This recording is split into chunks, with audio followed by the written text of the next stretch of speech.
안녕하세요. 공인중개사 시험을 과목별로 정리하는 시간, 시니어를 위한 공인중개사 마스터입니다.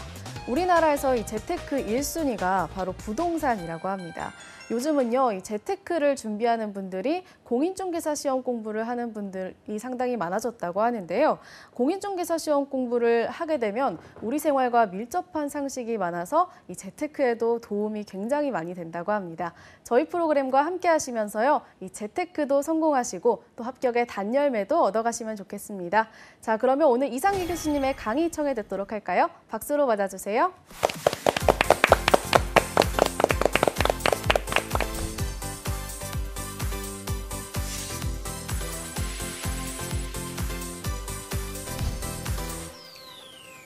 안녕하십니까? 자, 이번 시간도 마찬가지로 지난 시간에 이어서 이제 허가제를 봐야 되는데요. 그러니까 허가제에서 이제 세 번째 또 하나 제도가 바로 선매라는 제도예요. 선매. 자, 선매 한자를 볼까요? 자, 앞에서 산다 뜻이잖아요. 선매 제도다. 어떤 제도냐면요. 허가 신청이 들어왔어요. 왔는데 어떤 토지냐면 두 개 보이실 거예요. 첫 번째 공익 사업을 위한 토지가 하나 있고요. 자, 허가를 해줬거든요. 그런데 이용하고 있지 않은 토지였다고요. 자, 이제 이용하고 있지 않더라. 그런 토지라고요. 이 두 개 토지가 일단 허가 신청이 들어왔다고 하면 우리가 뭐라고 하냐면 이게 이제 선매 협의 대상이 되는 토지다라고 그래요. 협의 대상 되는 토지다. 자, 이 뜻은 뭐냐면 이렇게 다시 한번 설명드려 볼까요? 자, 공익사업이한 토지였다. 허가해줬으나 허가 받은 목적대로 이용하고 있지 않은 토지를 갖다가 이제 팔겠다고 해서 허가 신청이 들어왔다는 거죠. 그렇다면 자, 허가권자는 이걸 보고 나서 이런 토지였다 그러면 일단 허가를 하기 앞서서 자, 우리하고 협의를 해볼까요?라고 한번 제의를 해보는 거예요. 자, 우리 한번 거래를 해보겠습니까? 라고 제의해 보는데 자, 그래서 우리가 그걸 선매 협의라 표현하거든요. 일단 그러면 자, 일단 두 개 토지라 보시면 되겠고, 자, 이제 밑에 보시자고요. 신청 있는가부터 요 신청은요, 허가 신청을 말합니다. 허가 신청. 날짜 보시자고요. 자, 1개월 이내에 선매자를 지정해서 토지 소유자한테 알려야 된다고 돼 있는데, 자, 예를 들어 금방 이 두 개의 토지였다면 선매 협의 대상 토지가 된다. 그러므로 먼저 이제 우리 국가 등과 거래해 보겠습니까? 라고 물어보는 거예요. 토지 소유자에게. 토지 소유자가 난 싫어요. 그럼 협의가 안 되는 거고요. 예, 그렇게 해볼까요? 이렇게 얘기를 했다 그러면 이제 그때 선매자를 지정하게 되는데 그때 선매자가 누구냐면 이제 국가 등이죠. 국가. 이제 국가일 수도 있고 뭐 이제 지자체일 수도 있고 뭐 공공단체일 수도 있거든요. 자, 이렇게 해서 이렇게 국가 등과 거래해 보겠습니까? 라고 물어봐요. 물어보면 토지 소유자가 예, 그렇게 해보죠. 그럼 그때 선매자 지정되는데 난 싫어요. 당신과 국가 등과 거래하기 싫습니다. 그럼 그때 그냥 허가 절차를 따라간다는 얘기입니다. 그러면 이제 일단 1개월 내 선매자 지정한다. 알렸겠죠. 그럼 그 선매자가 누구냐? 금방 설명드린 대로 국가 등이면 자, 이제 통지받은 날부터 해서 1개월 이내에 그 토지 소유자하고 협의를 끝내야 되는데 이걸 조금 이렇게 보완을 해볼게요. 자, 일단 그러면 이제 이렇게 볼게요. 자, 공익사업용 토지 등이 허가 신청이 들어왔더라 이거죠. 자, 그럼 허가 신청이 들어왔습니다. 왔다고 하면 들어왔는데 보니까 허가권자가 이러한 토지란 말이에요. 이런 토지니까 이런 토지이기 때문에 그럼 국가 등과 거래해 보겠습니까? 라고 한번 물어본다고 그랬죠. 네, 그거를 선매 협의 통지라고 그래요. 선매 협의 통지. 그러니까 토지 소유자가 예, 그렇게 보겠습니다. 한번 거래해 보죠. 라고 얘기를 한단 말이에요. 그러면 그때 세 번째로 선매자를 지정하게 되고요. 자, 선매자 지정이 됐죠? 그럼 선매자는 이렇게 이러이러한 조건으로 우리랑 거래를 해보시죠. 라고 조건을 제시한다는 거예요. 그래서 선매 이제 조건을 제시하게 되고요. 그럼 이제 소유자가 여기 응했단 말입니다. 그럼 협의를 하겠죠? 드디어 협의가 끝났어요. 협의가 이제 완료가 되었다는 거죠. 일단 이런 절차가 이루어지게 돼요. 그러면 다시 간단히 설명드릴 때 자, 이런 토지가 허가 신청에 들어왔다. 협의 대상 토지가. 그러니까 자, 우리 국가 등과 거래해 보겠습니까? 라고 협의 통지한다. 할 때 이 기간이 이제 15일 이내 이루어져야 되는 거고요. 그럼 토지 소유자한테 선매자를 알려줄 테니까 선매자를 지정할 테죠. 그럼 선매자가 국가 등이었잖아요. 국가 지자체. 그러면 자, 이제 선매자 지정한 것은 허가 신청한 날부터 1개월 내 선매자가 지정이 되게 됩니다. 그럼 선매자가 국가 등이니까요. 조건을 제시한다 그랬죠? 조건 제시하는 거는 지정된 날부터 이렇게 해서 이제 15일 이내에 조건을 제시합니다. 이 조건에 응했어요. 그 협의가 들어가겠죠? 그래서 선매자와 국가 등이에요. 그죠? 국가 등과 토지 소유자가 협의를 한단 말이에요. 자, 협의 끝났죠? 완료되는 게 1개월 내에 끝나요. 자, 그럼 보세요. 날짜가 자, 15일 1월이죠. 여기는 지금 이제 축약해갖고 1개월 2개월 나오는데 세분하면 이렇게 네 가지 나오는 겁니다. 15일 1월, 15일 이렇게 해서 자, 협의 통지는 15일, 선매도 지정은 한 달, 조건 제시 15일, 완료 한 달 이렇게. 이건 또 1개월로 얘기해야 되지 30일 그럼 또 틀린다고요. 그거 하나 구분해 두시고. 그다음에 이제 얼마로 살까요? 얼마. 자, 가격입니다. 선매 가격은 얼마로 살까요? 이건 국가 등이 사는 거거든요. 그 비싸게 살 이유가 없겠죠. 싸다는 거예요. 싸다는 얘기니까 쭉 가보시면 이제 자, 이렇게 끝에 오셔가지고 뭘로 하느냐? 예, 감정가를 기준으로 한다 그러죠. 감정가. 앞에 따보세요. 선, 감. 일단 한번 기억해 보실까요? 자, 선감. 절대 이때 이렇게 공시지가를 기준한다. 그럼 틀립니다. 일단 외워보는 거예요. 선감 기준, 선감이다. 그러니까 감정가니까 시세가보다 당연히 적겠죠. 그죠? 적을 테니까. 그래서 이게 선매는 제도 하나가 되는 거고요.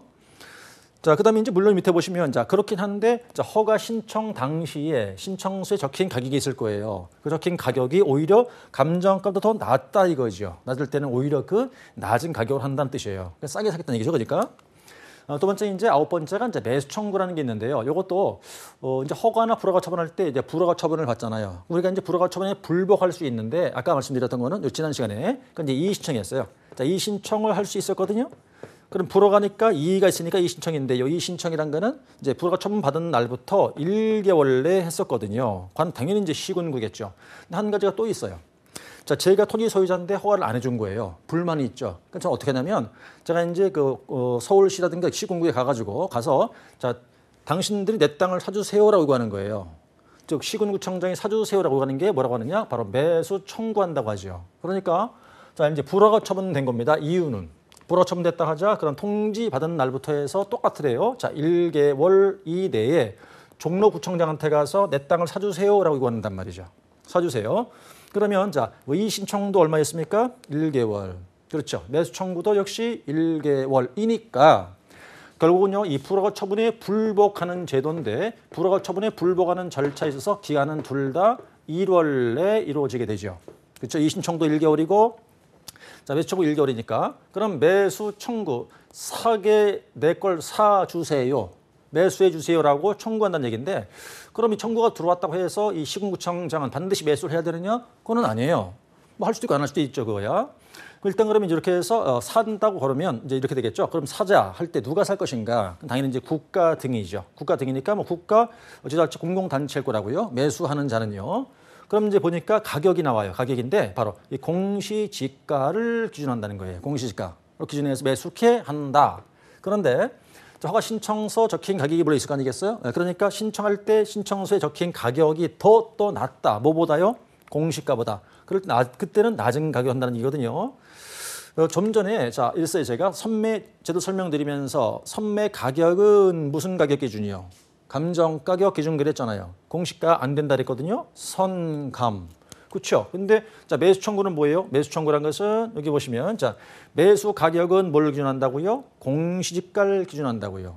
공시지가 기준. 그럼 어떻게 될까요? 자, 매공이죠. 써볼게요. 선, 감, 매, 공이죠. 선감, 매공. 자, 선 뭔가요? 선매는 감정가 기준.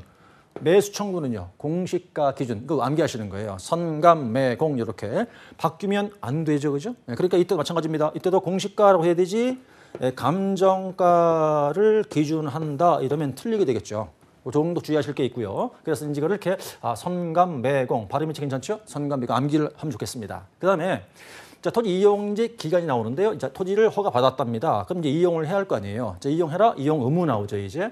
허가 기준에 따라서 허가 받았으니까 이용하라 하는 얘기인데 자, 일단 5년이 제일 길 거고요. 그죠? 자, 5년이 길 것이고 이용 기간은 이제 2년, 4년, 5년 이렇게 있다고 말씀드렸었어요. 그죠? 그런데 지난번에 이제 설명드릴 때 있었어요. 자, 2년과 4년, 5년 중에서 그 기간을 이해할 때, 외울 때 이렇게 한번 제가 설명드린 거 기억나십니까?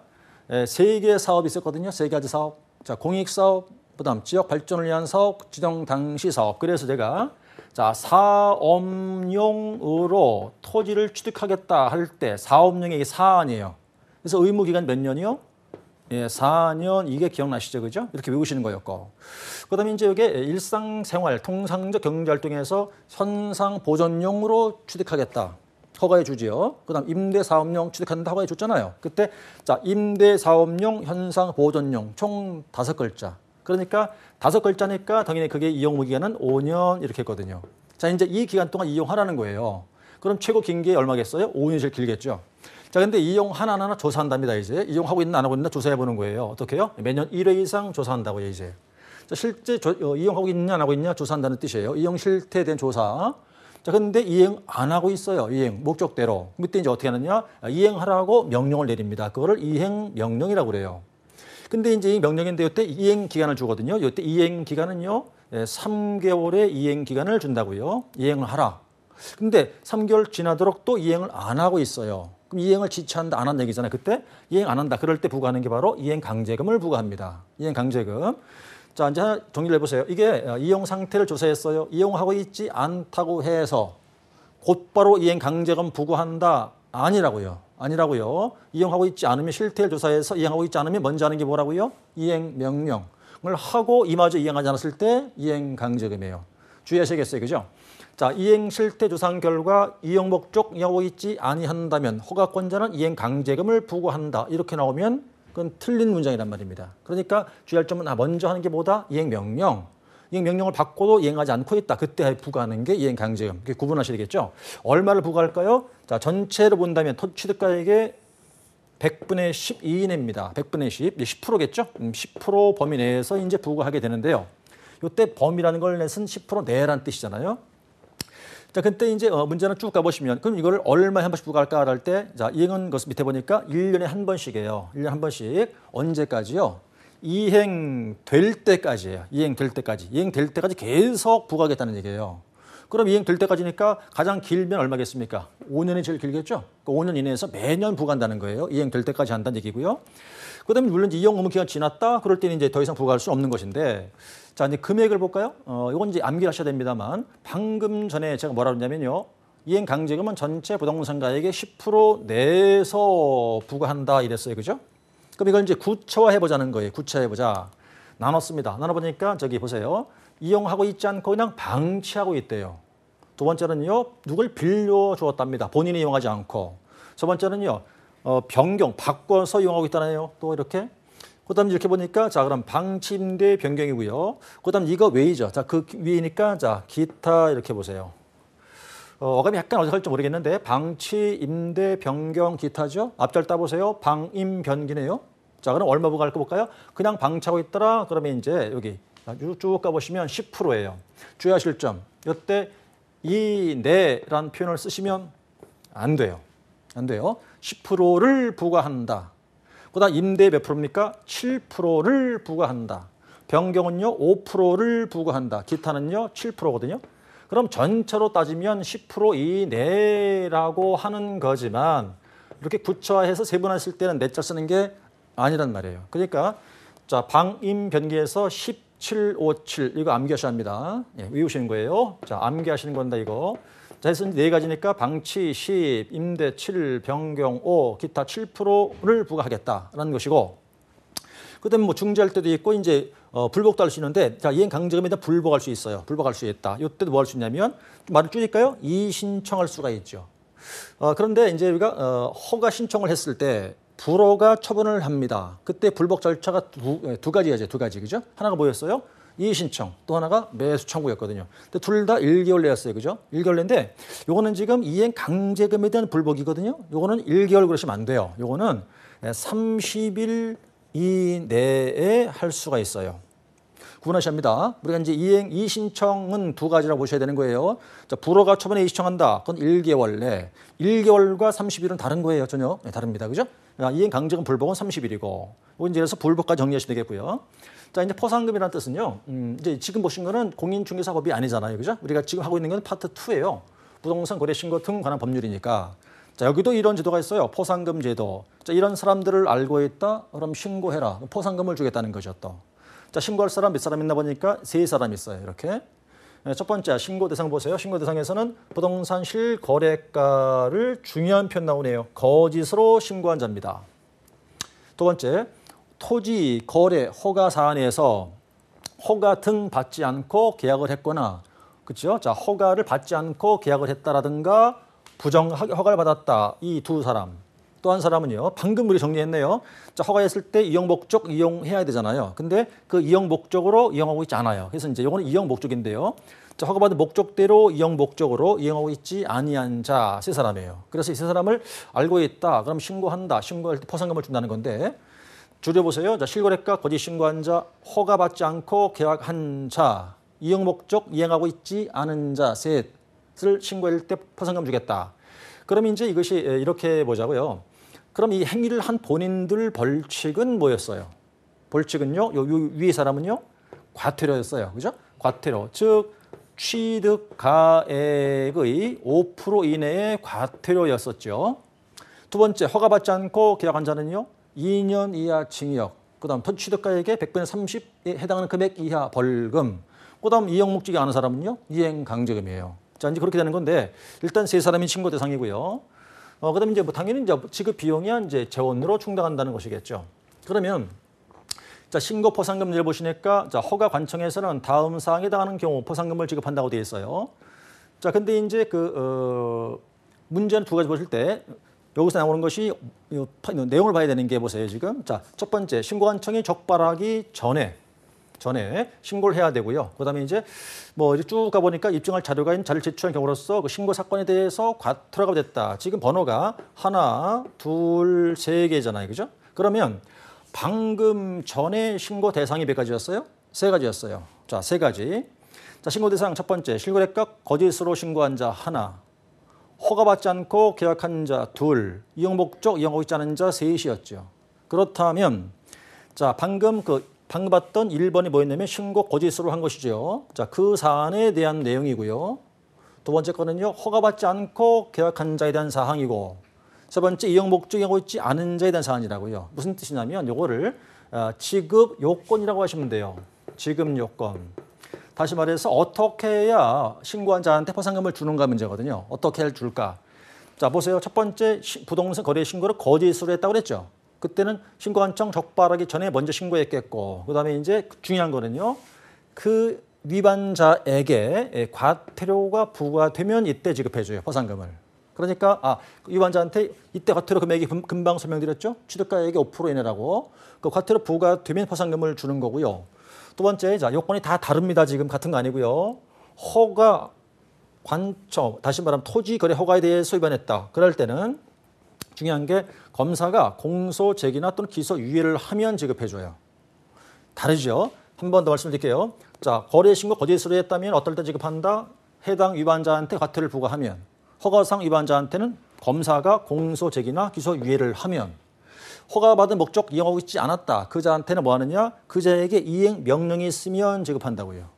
자, 이제 각각 다른데 세 번째 것도 말입니다. 이행 강제금을 부과하면이 아니에요. 그게 아니라 이행 명령이 있으면 그때 포상금을 줍니다. 그러니까 요건 다 다른 거라고요. 첫 번째 거짓 신고한 것은 과태료를 부과하면, 허가받지 않은 것은 검사가 공소 제기 등을 하면, 허가 이용 목적 이용했다. 이행 명령이 있으면 지급하겠다는 거고.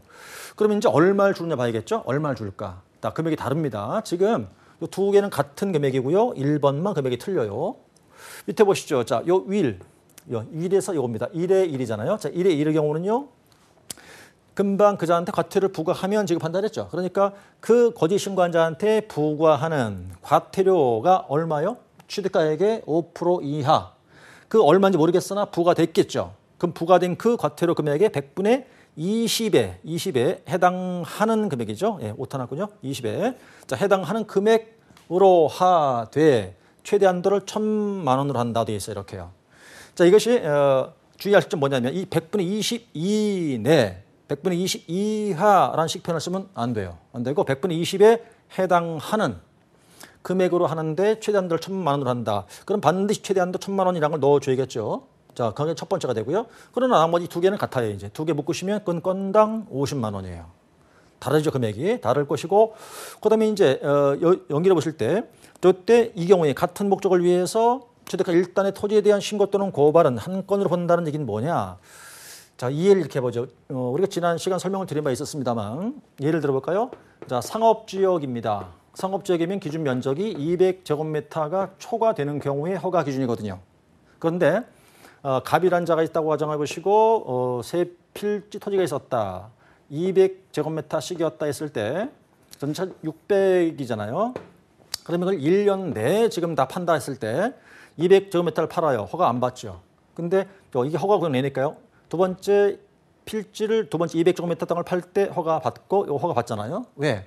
전체로 볼 테니까 뜻이겠죠. 그러면 자 여기서 이거 허가 안 받고 계약을 했다고 하자 이 말이에요. 자, 이 사람을 신고했어요. 그럼 이제 건수가 한 건, 두 건으로 보이지만 일단 토지를 위한 것이기 때문에 묶어서 한 건으로 본다 이란 말이에요. 이렇게요. 그거 이해하시면 되겠고. 그다음에 지급해 줘야겠죠. 자, 지급해 주는 건데 첫 번째 보시면 자, 날짜 나오죠. 바로 2개월 내에 지급합니다. 2개월 내에 지급한다. 그리고 자, 한 개 사건에 대해서 2명 이상이 공동 신고했대요. 그럴 때는요. 나눠 주는 거예요. 자, 여기도 이제 균등한다고 돼 있죠. 그다음 한 개 사건인데 2명 이상이 각각 신고했답니다. 그럼 어떻게 되겠어요? 둘 다 줄 수는 없겠죠. 그러니까 그때는 최초 신고한 자만 지급하는 거죠. 이렇게 해서 이제 한 개 사건인데 2명 이상이면 그때는 이제 공동 신고한 거면 균등이고 각각 신고한 것이면 최초. 이렇게 구별하실 수가 있겠어요. 자, 그런데 이제 밑에 보시면 포상금 지급을 제외한다고 그랬군요. 이 제외란 이야기는 신고해도 포상금을 지급하는 것이 아니다 이 말이에요. 아니다. 신고해도 안 준다는 거죠. 어떤 경우가 볼까요? 공무원이 직무상 할 일을 했습니다. 지급하지 않죠. 두 번째, 자, 위반 행위를 한 본인 그자가 신고했다는 거예요. 당연히 지급하지 않겠죠. 세 번째는요. 자, 익명이나 가명으로 신고했답니다. 지급 안 하는 거죠. 이거 중요한 사항이네요. 지급하지 않겠다. 공무원이 직무상 할 일을 했을 때 위반 행위를 한 본인이 신고했을 때 익명, 가명으로 신고하는데 지급 안 하겠다. 한 문제쯤 대비가 돼야 되고요. 그다음에 타법과 관계라는 거는요. 자, 일단 이제 지금 하고 있던 게 부동산 거래신고법이니까 이 법에 따라서 허가를 받았답니다. 그럴 때는 나중에 우리가 공부하겠지만 이제 부동산 등기특별조치법에 따른 검인 받을 필요는 없어요. 검인 받은 걸 보기 때문에 그렇죠. 그 얘기고. 그다음에 이제 농지입니다. 농지인데 허가를 받았거든요. 별도 농지 증명은 필요가 없다는 거예요. 자, 증명 필요 없다는 것이고. 근데 허가를 받았다고 할지라도 그것이 토지나 건물입니다. 그래서 허가를 받았는데 당연히 이제 토지 중에서 토지의 매매 계약이에요. 매매 계약이더라. 그럼 반드시 거래 신고는 또 해야 됩니다. 그러니까 허가를 받았어도 거래 신고는 해야 된다. 매매였다면 그 얘기고. 그러나 이제 허가를 받았을 땐 검인은 할 필요가 없고 허가 받았으면 별도로 이제 농지증 필요가 없는데 거래 신고는 한다는 뜻이고요. 자, 이게 또 하나가 이제 자진 신고를 하는 제도가 있는데 감면이라고 그러죠. 자진 신고한 자들 감면 제도라는 게 있어요.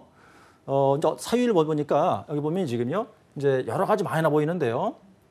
거래 신고를 이제 신고를 거부했다라든가 미신고 이런 경우죠. 이 조문을 다 할 필요는 없고요. 이렇게 보세요. 이제 500만 원 이하의 과태료 사유 하나. 그다음에 이제 쭉 가보니까 취득가액의 5% 이하 과태료 사유 둘. 그다음 다음 시간쯤 배우시게 될 텐데 외국인인 경우에 뭘 잘못했거든요. 그래서 300만 원 이하 과태료, 그다음 100만 원 이하의 과태료 보세요. 자, 제가 이제 네모를 쳐놨는데 네 개로 보이시죠? 500만 원 이하, 취득가 5% 이하, 300만 원 이하, 100만 원 이하의 과태료. 자, 이 네 개의 사유가 바로 자진 신고를 하면 감면해 주는 제도의 대상들이에요. 감면 제도. 감면, 면제나 감경을 줄임말이죠. 감경이나 면제 줄임말인데 그럼 이제 사유는 몇 가지가 있다? 크게 네 가지. 500만 원 이하 과태료. 어차피 이제 이게 500만 원 이하라든가 취득가액 이런 것은 이 사유를 먼저 아셔야 되니까 그죠? 근데 거래 신고할 때 제가 과태료가 세 종류가 있다 그랬거든요. 3천만 원 이하, 500만 원 이하, 그다음 취득가액의 5% 이하에서 3천만 원 이하와 취득가 5% 이하만 알고 있고 500만 원 이하는 외우지 않아도 된다 그랬거든요. 그런데 어쨌든 여기서는 자, 크게 네 가지 보니까 500만 원 이하가 어떤 게 있느냐 이런 것들이에요. 신고를 거부했다, 아예 안 했다 등등이거든요. 또 거짓 신고를 뭐 요구했다, 조장했다 이런 것들 이런 걸 몽땅 묶어서 500 이하가 되고요. 자, 그럼 이 네 개가 이제 감면 제도 대상이 되는 거니까 자, 이런 경우에 신고를 했음에도 불구하고 이제 거짓으로 신고했다고요, 이제. 자, 그럼 자진 신고를 했답니다. 그럼 면제준 제도가 있어요. 보세요. 어떻게 할 것인가?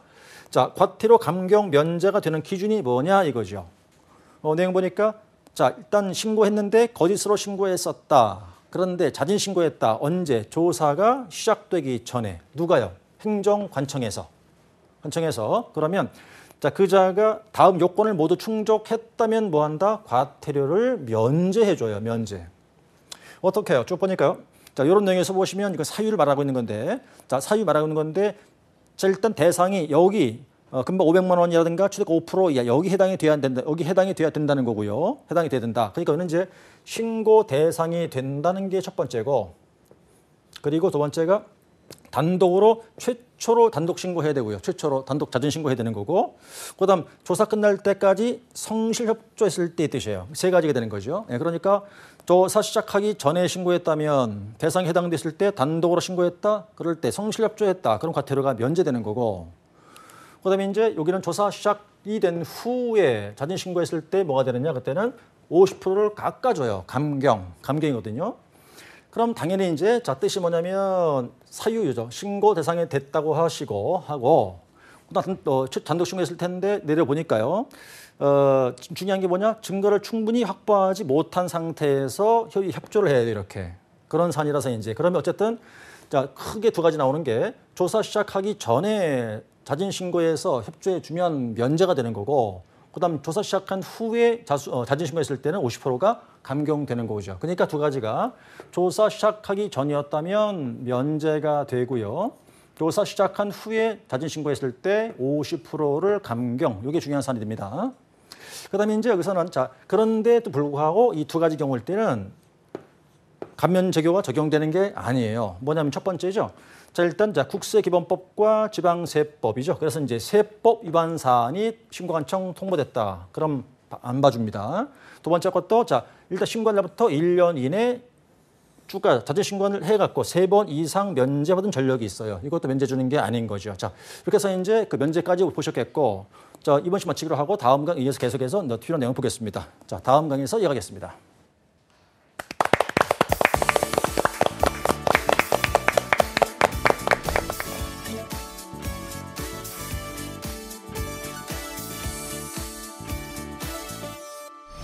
네, 이상기 교수님의 열띤 강의 잘 들었습니다.